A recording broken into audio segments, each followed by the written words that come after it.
Ang biyahe ng buhay ay parang kang nasa sasakyan.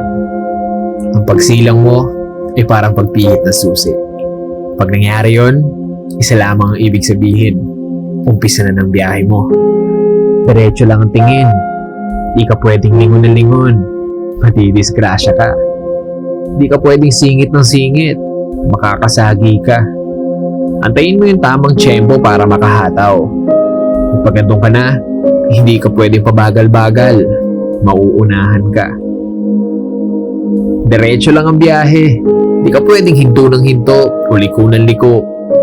Mauubusan ka ng gasolina. Buhay.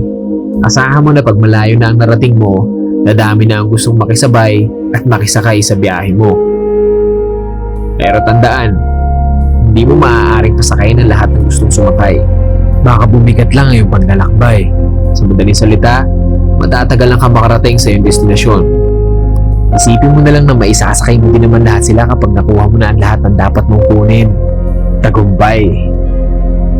Balikan mo silang lahat para isakay, pero dapat mong piliin at suriin ng gusto ang bawat isa kasakay mo.